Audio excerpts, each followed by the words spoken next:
impulsive force. तो force acting on a body for very small time interval. A force acting on a body for very small time interval is called impulsive force. Is called impulsive force. Mathematically यहाँ लिखता हूँ, mathematically F impulsive बराबर है limit delta t tends to 0 delta p by delta t। अगर time पे limit नहीं लगाएंगे तो इसे इम्पल्सिव नहीं कहा जाएगा। टाइम पे लिमिट लगा देंगे डेल्टा t टेंड्स टू 0। मसलन ये मार्कर मेरे हाथ में है, मैं ये ऐसे स्ट्राइक कर दिया और आपने आवाज भी सुनी, देखा भी, तो ये इम्पल्सिव फोर्स है, mean that is applied for very small time interval, तो इसको हम इम्पल्सिव फोर्स कहते हैं।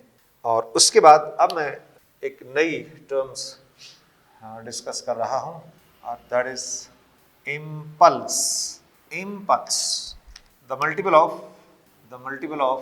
impulsive force, the multiple of impulsive force and time interval for which it is applied. The multiple of impulsive force and time interval for which it is applied is called impulse. It is a vector quantity. It is a vector quantity denoted by IB है उसका symbol और J भी उसका symbol है।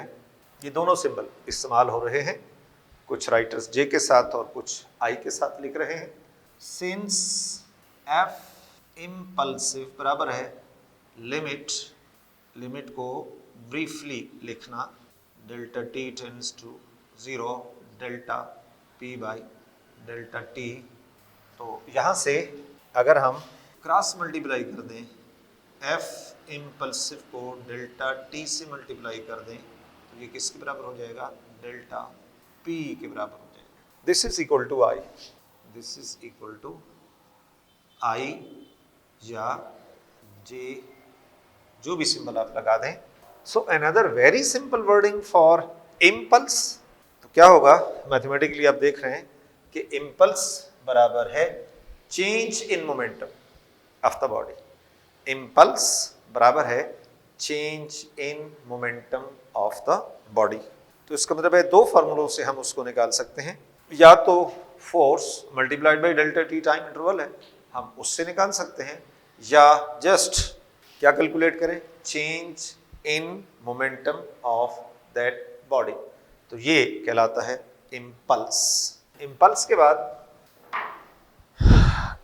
के बाद जो है, अब आखिर में law of conservation of linear momentum, law of conservation of linear momentum.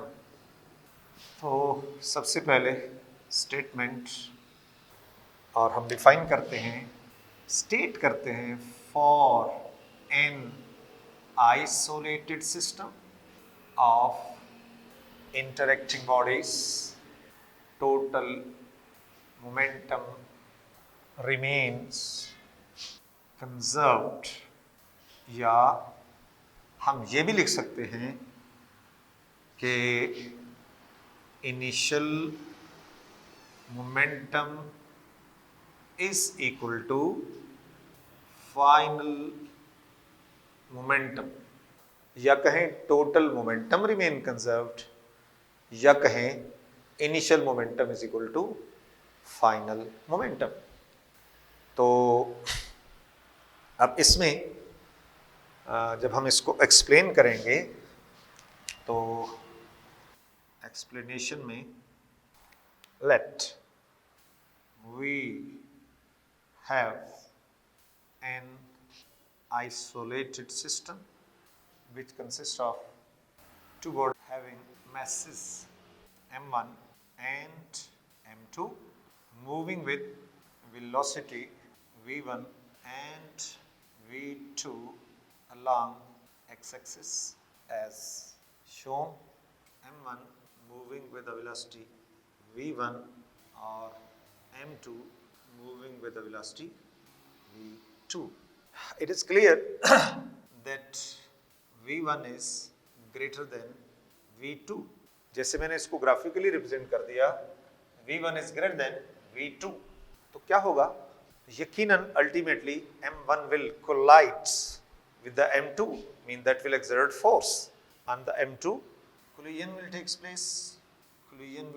place and velocity changes to v1 dash and v2 dash as shown. Body of mass m1, इसकी velocity क्या हो गई v1 dash, और body of mass m2, इसकी velocity क्या हो गई v2 dash, v1 dash और v2 dash. It means there is a change in the velocities. v1 से v1 dash हो गई और v2 से v2 dash हो गई. अब इसमें वेलोसिटी का चेंज यकीनन फोर्स का अमल दखल है, तो इसका मतलब है कि m1 जो है जब जाके स्ट्राइक कर रही है m2 को, m2 पे, तो यकीनन जे m1 उस बॉडी पे फोर्स लगाती है, and that causes change in velocity as well as change in momentum of the second body.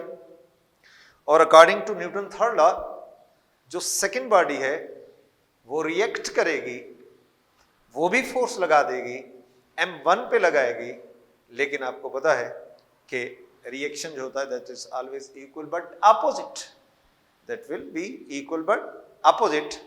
तो क्या होगा कि फर्स्ट बॉडी के ऊपर जो फोर्स लगेगी वो उस m1 ने जो खुद फोर्स लगाई है उसके इक्वल बट अपोजिट होगी. So that causes decrease in velocity. इसकी वेलोसिटी का बढ़ जाना क्यों है कि इसमें जो फोर्स लगी है उसकी डायरेक्शन इस बॉडी की वेलोसिटी के अलोंग है, so that causes increase in velocity. लेकिन इस पे जो रिएक्शन हुआ है जब फोर्स लगी है उसकी डायरेक्शन इसकी वेलोसिटी के अपोजिट है, जिसकी वजह से इसकी वेलोसिटी कम हो गई. So in this collisions, Newton's third law is very much applicable.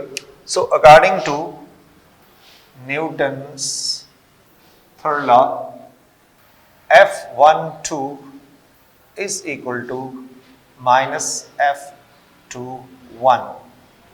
F12 जो मैंने सिंबल दिया, this is the force exerted by M1 on M2. और ये क्या है? ये रिएक्शन है जो M2 M1 पे रिएक्ट करेगी. So this is equal to the rate of change of momentum of the first body, and this is what we call the rate of change of momentum of the second body. So this is how much, this is we can write M2 V2 dash M2 V2 dash minus M2 V2 divided by delta T, और on the right hand side क्या लिखेंगे? F21, तो उसका M1 V1 dash minus M1 V1 by delta T. Momentum of the second body after collisions कितना है? M2 V2 dash minus M2 V2. ये तो हो गया चेंज. जब हम डिवाइड बाई डेल्टा टी कर रहे हैं तो this is rate of change of momentum of the second body which is equal to the force acting on the body. And similarly this one M1 V1 dash second first body का final momentum minus M1 V1 उसी body का initial momentum. तो ऊपर तो हो गया ना change.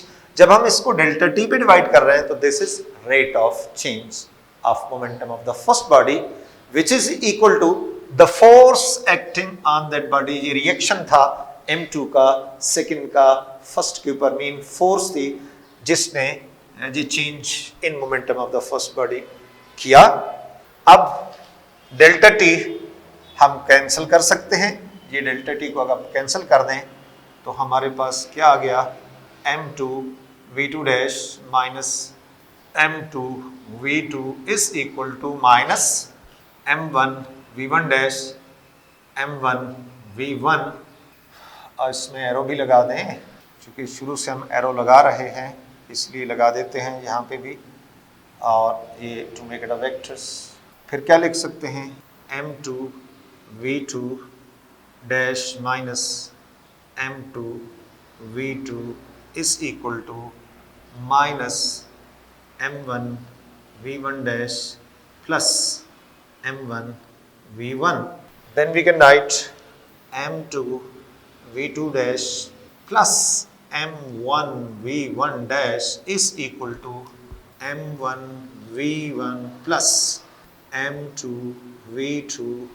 This is final momentum, m1 v1 dash plus m2 v2 dash, जैसे भी लिखे इससे कोई फर्क नहीं पड़ता।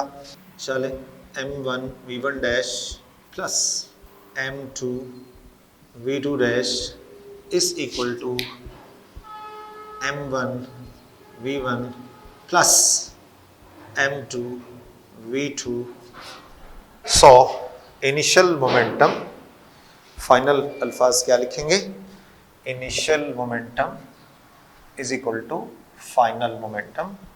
तो फाइनल अल्फाज क्या आ गए, final momentum is equal to initial momentum, hence proved। this is what we call the law of conservation of momentum। और आइसोलेटेड सिस्टम्स क्या होता है कि वो बॉडीज आपस में तो फोर्स लगाएं, कोई एक्सटर्नल फोर्स उन पे एक्ट ना कर रही हो, तो इस कोलिजन में बॉडी ने आपस में फोर्स लगाई है और उसके रिस्पांस में मोमेंटम चेंज हुआ है। और हमने मैथमेटिकली प्रूव कर दिया है कि इनिशियल मोमेंटम और फाइनल मोमेंटम्स क्या होंगे, इक्वल होंगे। So this is what we call the law of conservation of momentum.